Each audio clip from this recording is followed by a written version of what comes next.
মালালার মতো ওসমান হাদিও কি বেঁচে ফিরবেন? ইতিহাসে এমন একজন ব্যক্তি মালালা ইউসুফজাই, যিনি মাথায় গুলিবিদ্ধ হয়েও বেঁচে ফিরেছিলেন। ফলে জনমনে প্রশ্ন উঠছে, একই ভয়াবহ পরিস্থিতিতে থাকা শরীফ ওসমান হাদিও কি সৃষ্টিকর্তার দয়ায় সেই লড়াইয়ে জিততে পারবেন? 2012 সালের 9 অক্টোবর পাকিস্তানের সোয়াত উপত্যকায় এক সাধারণ স্কুল যাত্রায় মুহূর্তেই বদলে যায় ইতিহাস। 15 বছর বয়সী মালালা ইউসুফজাইকে লক্ষ্য করে বাসের ভেতর গুলি চালায় সশস্ত্র গোষ্ঠী। গুলিটি তার মাথার এক পাশ দিয়ে ঢুকে অপর পাশের কান ঘেঁষে বেরিয়ে যায়। মুহূর্তেই নিথর হয়ে পড়ে তার শরীর। চিকিৎসকরা তখন তার বাঁচার কোনো নিশ্চয়তা দিতে পারেনি। মালালাকে দ্রুত নেওয়া হয় পেশোয়ারের সামরিক হাসপাতালে। সেনা নিউরোসার্জন কর্নেল জুনায়েদ খান পরীক্ষা করে দেখেন তার অবস্থা চরম সংকটাপূর্ণ। মস্তিষ্কে ফোলা বাড়ছিল। ফলে সবার সঙ্গে পাল্লা দিয়ে সিদ্ধান্ত নিতে হয়। পরিবার প্রথমে অস্ত্রোপচারে রাজি না হলেও চিকিৎসকের দৃঢ় অবস্থানে মধ্যরাতের পর শুরু হয় জরুরি অপারেশন।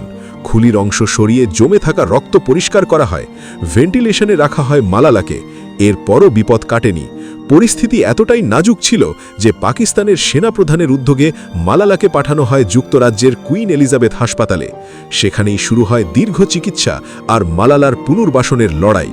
চিকিৎসকরা বলেন মালালার বেঁচে যাওয়ার পেছনে কয়েকটি কারণ ছিল।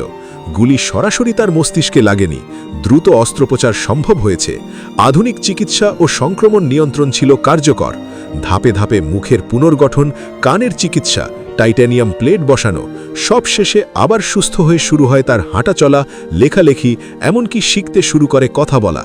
কিন্তু শুধু চিকিৎসা নয়, মালালার অদম্য মানসিক শক্তিও ছিল বড় হাতিয়ার। মৃত্যুর মুখ থেকে ফিরে এসে তিনি হয়ে ওঠে নারী শিক্ষার বৈশ্বিক প্রতীক, পান নোবেল শান্তি পুরস্কার। তবে মেডিকেল বিশেষজ্ঞরা বলছেন মালা ইউসুফজাই ও শরীফ ওসমান হাদির আঘাতের ধরন এক নয়।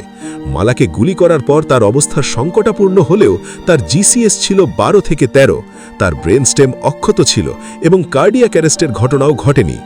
অন্যদিকে হাদির ক্ষেত্রে পরিস্থিতি অনেক বেশি জটিল। তার 2 বার কার্ডিয়াক অ্যারেস্ট হয়েছে, জিসিএস নেমে এসেছিল মাত্র 3 এবং ব্রেন স্টেমে গুরুতর ইনজুরি রয়েছে।